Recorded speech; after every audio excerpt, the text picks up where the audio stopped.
ప్రధాన నీటి వనరుగా ఉంది అని చెప్పడానికి ఈ చెరువు మరి మనం చూస్తా ఉన్నాము. మొత్తం పార్కు చుట్టూ కంచె వేసి 6,685 మీటర్ల నడక మార్గము, 7 కిలోమీటర్ల సైక్లింగ్ మార్గం కూడా ఏర్పాటు చేయడం జరిగింది.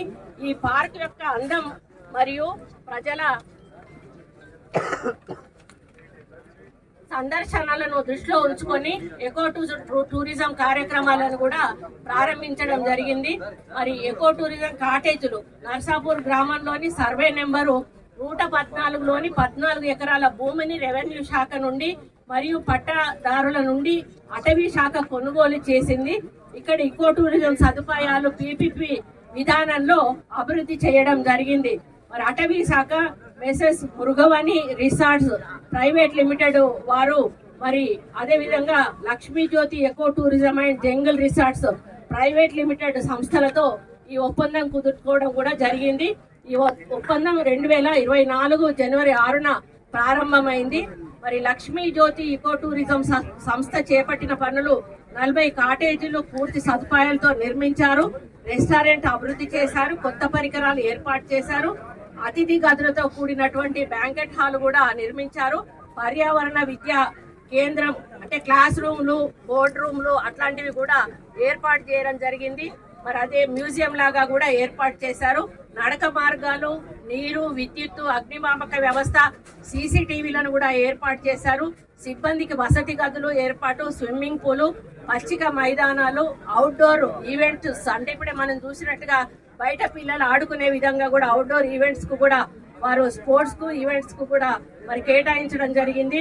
మరి ఆటల్లో బాక్స్ క్రికెట్, మరి అదేవిధంగా టేబుల్ టెన్నిస్, చెస్ మొదలైన ఆటలు ఆడుకోవడానికి కూడా సౌకర్యాలు ఏర్పాటు చేయడం జరిగింది.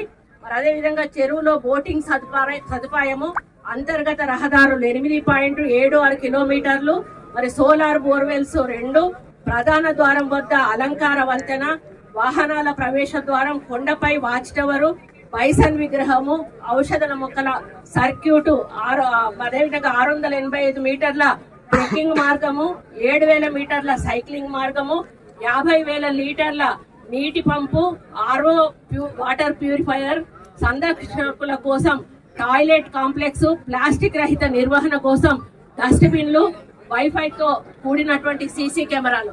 అంటే ఇందులో అన్ని విధాలుగా కూడా ఇక్కడ వచ్చేటువంటి పర్యాటకులకు కానీ సందర్శకులకు కానీ ఎటువంటి ఇబ్బంది కాకుండా అన్ని కోణాల నుంచి కూడా జాగ్రత్తలు తీసుకొని మరి వీరు ఏర్పాటు చేసినందుకు చైతన్య గారిని మరి వాళ్ళ టీం ని కూడా అభినందిస్తూ మరి దీన్ని అందరూ కూడా మీడియా వాళ్ళు కూడా చాలా పెద్దగా ప్రచారం చేయాల్సి ఉంది. ఎందుకు అనంటే మనం ఏదన్నా సెలవు వచ్చింది అంటే ఎక్కడికి వెళ్తాం, వేరే రాష్ట్రాలకు వెళ్లే ప్రయత్నం చేస్తాం. మన తెలంగాణ అందాలను కూడా మనం ప్రజలకు తెలియజేసినట్టయితే వాళ్ళు కూడా మన తెలంగాణ ప్రాంతంలో ఇంత మంచి అందాలు ఉన్నాయి, ఇంత మంచి పరిసర ప్రాంతాలు ఉన్నాయి, మనం అక్కడికి ఎందుకు వెళ్ళకూడదు అనేటువంటి ఆలోచనతోటి మరి వాళ్ళు రావాలి. అంటే మనం అందరం కూడా దీన్ని ప్రచారం చేయవలసిన అవసరం ఉంది అని మీ అందరికీ కూడా విజ్ఞప్తి చేస్తూ ఈరోజు ఒక ఫారెస్ట్ మినిస్టర్ గా ఇంత మంచి కార్యక్రమంలో పాల్గొని ఇది ఓపెనింగ్ చేసే అదృష్టం కల్పించినందుకు మరి మా యొక్క సిబ్బందికి, అదేవిధంగా కన్స్ట్రక్షన్స్ వాళ్ళకి, అదేవిధంగా ఇక్కడ విచ్చేసి నాతో పాటుగా ఈ ఓపెనింగ్ లో పాల్గొన్న ప్రజాప్రతినిధులకు, అధికారులకు, ప్రతి ఒక్కరికి, మీడియా మిత్రులకు, మరి ఇతర నాయకులకు, మరి అదేవిధంగా మా ఫారెస్ట్ సిబ్బంది అందరికీ కూడా పేరు పేరున ధన్యవాదాలు అర్పించుకుంటూ సెలవు తీసుకుంటాను. Thank you. మరి అదేవిధంగా ప్రిన్సిపల్ సెక్రటరీ గారు, పిసిసిఎఫ్ గారు, మరి ఇతర సిసిఎఫ్ గారు, అదేవిధంగా కలెక్టర్ గారు, చైతన్య గారు, ఎవరైతే ఈ రిసార్ట్స్ కన్స్ట్రక్షన్ చేశారో మరి వాళ్ళు, ఇంకా స్థానిక నాయకులు, పెద్దలు, మరి ఇతర అధికారులు, వచ్చినటువంటి పత్రికా మిత్రులందరికీ కూడా నా యొక్క హృదయపూర్వక నమస్కారం. మరి ముఖ్యంగా మన రాజధానికి అతి దగ్గరగా ఉన్నటువంటి ఈ యొక్క రిసార్ట్ ఏదైతే ఉందో ఇది మెయిన్ రోడ్ మీద ఉండడం, చాలా మంది పర్యాటకులు ఇక్కడికి రావడం జరుగుతూ ఉంది. కాబట్టి దీన్ని ఒక ఇకో పార్క్ గా మార్చాలనేటువంటి లక్ష్యంతో ఫారెస్ట్ డిపార్ట్మెంట్ మరి ఈ కార్యక్రమం చేపట్టడం జరిగింది. మరి పర్యాటకులు, ఎందుకంటే గతంలో పొల్యూషన్ తక్కువగా ఉండేది, కానీ ఇప్పుడు పొల్యూషన్ ఎక్కువగా ఉండడం వలన దాదాపు పర్యాటకులు సాటర్డే సండేస్ కానీ హాలిడేస్ కానీ వచ్చినప్పుడు ఇటువంటి మరి ప్రశాంతంగా ఉండేటి పొల్యూషన్ దూరంగా ఉండేటువంటి ఎకో పార్కుల లాంటి ఫారెస్ట్ లో ఉండేటువంటి పార్కుల సైడు మరి వాళ్ళు దృష్టి సారిస్తున్నా ఉన్నారు. మరి గతంలో అయితే మనము అడవుల్లోంచి బయటికి వచ్చి మనుషులుగా మారిన వాళ్ళం, కానీ ఈరోజు మనం మనుషులం ఏం చేస్తున్నామంటే మళ్ళీ అడవిల్లోకి వెళ్ళి మనం ప్రశాంతత పొందడానికి పొల్యూషన్ లేకుండా ఉండడానికి ప్రయత్నం చేస్తాము. దీని అంతటికీ కూడా కారణం బయట మనం కాలుష్యంతో నిండిపోవడం వలన మనం ఆరోగ్యాలను కాపాడుకోవాలంటే మళ్ళీ మంచి స్వచ్ఛమైన గాలి వెలుతురు ఉన్న చోటికి వెళ్ళాలని చెప్పి మళ్ళీ ఫారెస్ట్ లాంటి ఏరియాలలోకి మనం వెళ్తా ఉన్నాం. దాన్ని దృష్టిలో పెట్టుకునే ఈరోజు ఫారెస్ట్ డిపార్ట్మెంట్ ఈ విధంగా ఉన్నటువంటి ప్రతి యొక్క పార్కును కూడా అర్బన్ పార్క్స్ ని కానీ మరి ఇటువంటి ఫారెస్ట్ ఏరియాస్ లో ఎక్కడైతే మరి ఇకో పార్క్ డెవలప్మెంట్ కు వీలుగా ఉంటుందో వాటన్నిటిని కూడా డెవలప్ చేయాలనేటువంటి ఒక లక్ష్యంతో మేము ముందుకు పోవడం జరుగుతూ ఉంది. మరి ఇది నర్సాపూర్ కు చెందినటువంటి ఇకో పార్కు. మరి ఇక్కడికి ప్రకృతి అందాలు మనం ఇప్పుడు చూసాము. అక్కడ చెరువు ముఖ్యంగా మంచి ఆకర్షణీయంగా ఉంది. ఎక్కడి నుంచి చూసినా కూడా ఒక వ్యూ పాయింట్ లాగా ఉంది. మరి ఆ రిసార్ట్ లోపలికి వెళ్ళి చూసినప్పుడు మన హైదరాబాద్ లో మన తెలంగాణలో ఉన్నట్టుగా లేదు, ఎక్కడో వేరే దేశానికి వెళ్ళి అక్కడి నుంచి మనం చూస్తున్నట్టుగా ఈ యొక్క వ్యూ పాయింట్ అనేది మనకు కనిపించింది. దాన్ని బట్టి ఇక్కడ ప్రజలు మరి ఎంత ఎంజాయ్ చేస్తారో అనేది కూడా చెప్పడానికి వీలుగా ఉంది. మరి అదే విధంగా వాచ్ టవర్ అనేది దీంట్లో ఒక ముఖ్యమైనది. వాచ్ టవర్ మీదకి ఎక్కినప్పుడు మనకు ఏదంటే ఎంతో దూరం కనిపిస్తుంది. వాచ్ టవర్ ప్రత్యేక ఆకర్షణగా ఈ యొక్క ప్రాజెక్టులో నిలిచిపోతుంది అని చెప్పడం జరుగుతుంది. మరి చుట్టుపక్కల హైదరాబాద్ ప్రాంతాల్లో చాలా చోట్ల ఇటువంటి రిసార్ట్స్ కట్టారు, కానీ వాటిని మించిన రిసార్ట్ ఈ రోజు ఇక్కడ కట్టబడింది అని చెప్పడానికి కూడా నేను గర్వపడతా ఉన్నాను. మరి అదే విధంగా మనం అందరం కూడా పొద్దున లేచి ఏదో ఒక యాంత్రిక జీవన విధానంలో వెళుతున్న మనకి ఇటువంటి ప్రాంతాలకు వచ్చినప్పుడు మనకు కొంత ఉపశమనం కలిగేటువంటి అవకాశం ఉంటుంది. కాబట్టి తప్పకుండా ఇక్కడ పర్యాటకుల సంఖ్య పెరుగుతుంది అనేటువంటి ఒక నమ్మకాన్ని మరి నేను వెలిపుచ్చుతా ఉన్నాను. మరి అదే విధంగా ఇది పర్యాటక కేంద్రంగా అభివృద్ధి చెందుతుందని నేను ఖచ్చితంగా దీన్ని చెప్పగలను. మరి ఇది హైదరాబాద్ నర్సాపూర్ రోడ్డు కాబట్టి మెయిన్ రోడ్ మీద వెళ్లే వాళ్ళు చాలా మంది చూస్తూ ఉంటారు. మళ్ళీ ఒకరి ద్వారా ఒకరికి మరి మౌత్ ప్రచారమే కాకుండా డిపార్ట్మెంట్ ద్వారా కూడా ప్రచారం కల్పించి ఇంకా ఎక్కువ మంది పర్యాటకులను ఆకర్షించడానికి మేము ప్రయత్నం చేస్తామనేది కూడా ఈ సందర్భంగా తెలియజేస్తా ఉన్నాను. అదే విధంగా పాత కాటేజీలను కూడా రిపేర్ చేయడం జరిగింది. మరి అందులో దాదాపు 21 కాటేజీలు ఒకే బ్లాక్ లో ఉండే విధంగా మరో 12 కాటేజీలు environment education centre, seminar hall, indoor outdoor games, set cricket పాటు స్విమ్మింగ్ పూల్, పర్యాటకులకు భోజన సదుపాయాలు కల్పించేందుకు రెస్టారెంట్, దానిని ఆనుకొని కిచెన్ నిర్మాణాలు కూడా పూర్తి కాబడ్డాయి. కాగా కాటేజీల్లో పరిసరాల్లో కొంత ఖాళీ స్థలం ఉన్న చోట కూడా మరి ఖాళీగా వదిలిపెట్టకుండా అక్కడ కూడా మొక్కలు నాటేటువంటి కార్యక్రమం కూడా చేయడం జరుగుతుంది.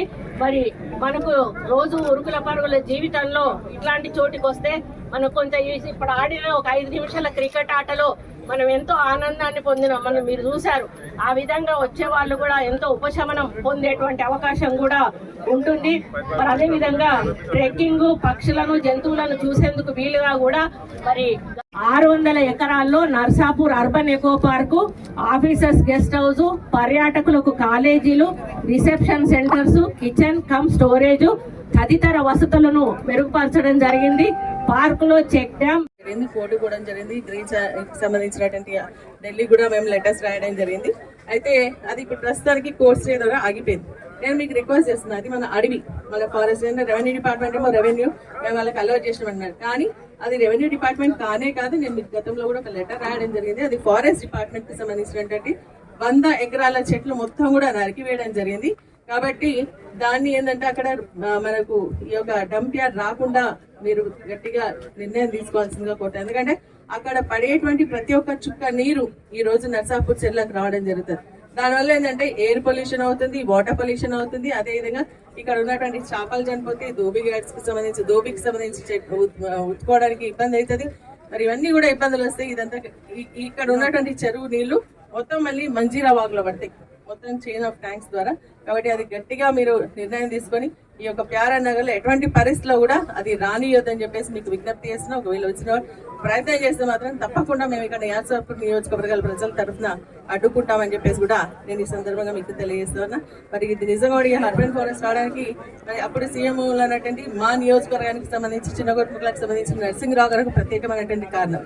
ఎందుకంటే వారు చూస్తూ దీన్ని ఏదైనా చేయాలో ఉట్టి అట్లా వదిలేదని చెప్పేసి వారి యొక్క ఆలోచనతో కేసీఆర్ గారు ఇది ఒక ఏర్పాటు చేయడం జరిగింది. దీన్ని దిన అభివృద్ధి చేయాలని చెప్పేసి కూడా నేను మంత్రి గారిని కోరుతా ఉన్నా. అదేవిధంగా ఏంటంటే ఇంకొకటి ఫారెస్ట్ కి సంబంధించి, ఎందుకంటే ఇది ప్రెస్ మీట్ లాగా అయితే లేదు, మీకు ఒక రిక్వెస్ట్ లాగా నేను చెప్తా ఉన్నా. ఫారెస్ట్ కి సంబంధించి కొంత ఏంటంటే ఎటువంటి చెట్లు లేకుండా మనకు తాండాలకు రోడ్లు వేసుకుంటే ఆ తాండాకు సంబంధించి అడవి ఉందని చెప్పేసి ఆపేస్తా ఉన్నారు. అది ఎగ్జిస్టింగ్ రోడ్ కాబట్టి దాన్ని ఆపకుండా మన ఫారెస్ట్ డిపార్ట్మెంట్ కు మీరు ఇన్స్ట్రక్షన్స్ ఇవ్వాల్సిందిగా కోరుతాను. మళ్ళీ ఏంటంటే ఇక్కడ ఫారెస్ట్ ఉంది, అక్కడ ఫారెస్ట్ ఉంది, ఇక్కడ వ్యవసాయ భూమి ఉంది, అక్కడ వ్యవసాయ భూమి ఉంటుంది. సో ఇలా నీళ్లు పడతలే అని చెప్పి ఇలా అందులోకి వెళ్ళి లైన్ తీసుకొని నీళ్ళకి వేస్తామంటే ఒక్క చెట్టు కొట్టేది లేదు, మరి ఏం తవ్వేది లేదు. దాన్ని కూడా ఎన్సీసీఆర్ దాకా కూడా రాయడం జరిగింది, అది కూడా పెండింగ్ లో ఉంది. అటువంటివి చేయాల్సిందిగా కోరుతాను. మరి గతంలో ఏంటంటే ఫారెస్ట్ రైట్ యాక్ట్ ప్రకారంగా మనం సర్టిఫికేట్లు ఇచ్చిన వాళ్ళకి వాళ్ళు వ్యవసాయం చేసుకుంటున్నారు. ఇప్పుడు కొత్తగా ఏంటంటే వాళ్ళకి కొత్త సర్టిఫికేట్లు రాలేదు, దానివల్ల కొంత ఇబ్బందులు వస్తా ఉన్నాయి. కాబట్టి అటువంటి రైతులను ఇబ్బంది పడకుండా మీరు మన ఆఫీసర్స్ కి ఇన్స్ట్రక్షన్స్ ఇవ్వాల్సిందిగా కూడా నేను ఈ సందర్భంగా కోరుతున్నాను. నేను రాజకీయ వేదిక కాదు మాట్లాడతాను, కానీ ఎందుకంటే ప్రజలు ఎదుర్కొంటున్నటువంటి కొన్ని ఇష్యూస్ ని మీ దృష్టికి తీసుకొస్తున్నారని చెప్పేసి కూడా తెలియజేస్తూ, మరి నిజంగా కూడా ఈ ఫారెస్ట్ మనం చాలా డెవలప్ చేసుకోవచ్చు. మీరు ఇంకా కూడా దీన్ని డెవలప్ చేయాల్సింది. ఎందుకంటే మనం ఇప్పుడు అన్నట్టుగా హెర్బల్ ప్లాంట్స్ పెట్టుకున్నాం, కొన్ని ఇంకా మెడిసినల్ ప్లాంట్స్ పెట్టుకోవాల్సినటువంటి అవసరం ఉంది. టూరిస్ట్ ని అట్రాక్ట్ చేయడానికి ఇంకా కొన్ని అనిమల్స్ కి సంబంధించిన కొన్ని తీసుకొచ్చి ఇక్కడ పెడితే కూడా బాగుంటుంది అని చెప్పేసి కూడా నేను ఈ సందర్భంగా కోరుతూ ఈ యొక్క మంచి బృహత్కరమైన కార్యక్రమంలో పాల్పంచుకోవడం నిజంగా చాలా సంతోషంగా ఉందని చెప్పేసి కూడా తెలియజేస్తూ అందరూ కూడా నా హృదయపూర్వక ధన్యవాదాలు తెలియజేస్తూ సెలవు తీసుకున్నాను. జై హింద్, జై తెలంగాణ.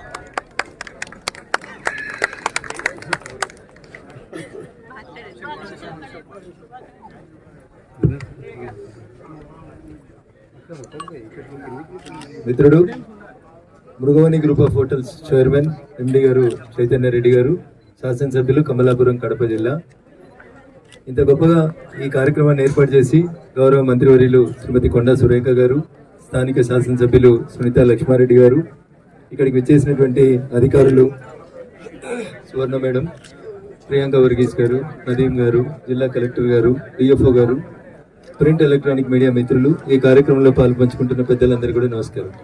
సో నేను I don't want to give political భాష, ఒకటే లైన్ చెప్పదలుచుకున్నాను. నవంబర్ 7వ తారీఖు రోజు ఈ దేశంలో మొట్టమొదటిసారిగా వందే మాతర గీతాన్ని భారత స్వాతంత్ర సంగ్రామం కంటే ముందు పాడింది నవంబర్ 7. ఆ వందే మాతర గీతంలో 3 లైన్లు మనందరం గుర్తుపెట్టుకోవాలి. నర్సాపూర్, పటాన్చెరు, జిన్నారం, బొల్లారం అంతా అవి నాశనం అయిపోయింది. సుజలాం సుఫలాం మలయజ శీతలాం అని చెప్పుకునేటోళ్ళు. సుజలం లేకుండా పోయింది, సుఫలం మంచి పనులనేవి దొరకడమే పోయినాయి, సస్య శ్యామలం అనేది అరుగుల మీద పడుకునే రోజులు పోయినాయి. సో చైతన్య గారికి నాది ఒకటే ఒక రిక్వెస్ట్, మంచి రిసార్ట్ కట్టారు, బాగా కట్టినారు, కానీ పక్కనున్న చెరువును మాత్రం డంపింగ్ యార్డ్గా మార్చొద్దు అనేది నా ఒపీనియన్. ఎందుకంటే సుజలం పాడు కావద్దు అనేది నేను కోరుకుంటా ఉన్నాను. అందరం కూడా భవిష్యత్తులో ఎకలాజికల్ ఇంబ్యాలెన్స్కి పోతా ఉన్నాం, ఏది పడితే అది కొట్టేస్తా ఉన్నాం, ఎటు పడితే నరికేస్తా ఉన్నాం. టెక్నాలజీ పేరిట పార్కులు అభివృద్ధి చేయడానికి నేను తప్పు పట్టట్లేదు, బట్ ఎకలాజికల్ ఇంబ్యాలెన్స్ కాకుండా చూడండి. ప్లాస్టిక్, రోజు రోజుకు పెరుగుతున్న క్యాన్సర్, ప్రజల ఆరోగ్యం, వీటన్నింటినీ దృష్టిలో పెట్టుకొని మంచిగా పల్లెటూరు అందాలలో, ఇంతకుముందు పల్లె కన్నీరు పెట్టింది అని చెప్పేది, ఇప్పుడు దానికి రివర్స్ గా పల్లెలు పిలుస్తా ఉన్నాయనే రీతి లోపల పల్లెల అభివృద్ధి కావాలంటే కాలుష్యం తగ్గాలి.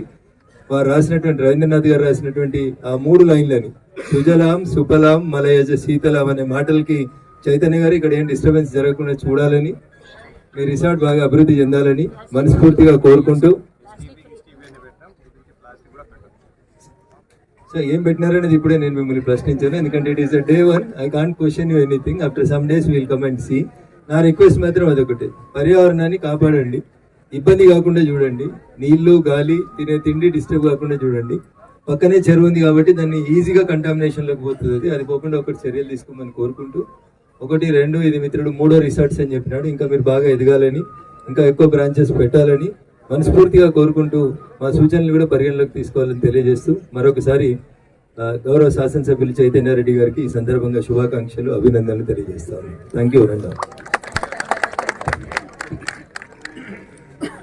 మంత్రి గారికి, అదేవిధంగా మన ఎంపీ గారికి, అదేవిధంగా సిసిఎఫ్ మన సువర్ణ గారికి, అదేవిధంగా ప్రియాంక గారికి, మన రిఎఫ్ నర్సాపూర్ అర్బన్ పార్క్ లో రిసార్ట్ కి పీపీపీ మోడ్ లో మాకు రావడం జరిగింది. వాళ్ళ ఇన్స్ట్రక్షన్స్ ప్రకారం ఎక్కడా కూడా ఒక చెట్టు కూడా కొట్టకుండా అన్ని జాగ్రత్తలు తీసుకొని ఈ డెవలప్ చేయడం జరిగింది. ఇంకా కొన్ని వేల చెట్లు ఈ రిసార్ట్ లో రాబోతున్నాయి. ఇది కూడా ఒక అడవిలాగే అవుతుంది, అడవి పక్కనే వాటర్ ఉన్నట్టు అవుతుంది. అట్లాగే ఈ కార్యక్రమానికి మేము పిలిచగానే, అలా డిపార్ట్మెంట్ పిలిచగానే ఇచ్చేసినటువంటి గౌరవ మంత్రివర్యులు సురేఖ మేడం గారికి, ఎమ్మెల్యే సునీతమ్మ గారికి, అన్న ఎంపీ రగన్న గారికి, మా ప్రిన్సిపల్ సెక్రటరీ నదీం గారికి, పీసీఎఫ్ మేడం సువర్ణ గారికి, ప్రియాంక వర్గీస్ సిసిఎఫ్ గారికి, కలెక్టర్ గారు ఇప్పటి నుంచి, ఎందుకంటే చాలాసార్లు ఇక్కడికి వచ్చి సజెషన్స్ కూడా ఇచ్చారు జరుగుతున్నప్పుడు, ఆయనకు కూడా అందరికి కూడా ప్రత్యేక కృతజ్ఞతలు తెలియజేస్తా ఉన్నాను. మేము మీరు ఎక్స్పెక్ట్ చేసిన దానికన్నా బెటర్గా పర్ఫామ్ చేస్తామని చెప్పేసి ఈ కార్యక్రమం ద్వారా తెలియజేస్తా ఉన్నాను. రేపు ఎగ్జాంపుల్ తీసుకోవాలంటే ఇలా ఎన్విరాన్మెంటల్ ఫ్రెండ్లీగా ఇలా డెవలప్ చేయాలని కూడా మీరు చెప్పే విధంగా మేము మెయింటైన్ చేస్తామని చెప్పి కూడా మీ అందరికీ తెలియజేస్తాను. మరొక్కసారి ఇక్కడికి విచ్చేసినటువంటి పాత్రికేయులందరికీ, లోకల్ నాయకులకి, కార్యకర్తలందరూ కూడా ఇక్కడ వచ్చిన వాళ్ళందరికీ కూడా మరొక్కసారి ధన్యవాదాలు తెలియజేస్తూ, మీ అందరి సహకారం నాకు కావాలని చెప్పి తెలియజేసుకుంటూ ప్రతి ఒక్కరికి ధన్యవాదాలు తెలియజేస్తున్నాను. Thank you very much. Thank you వరడా.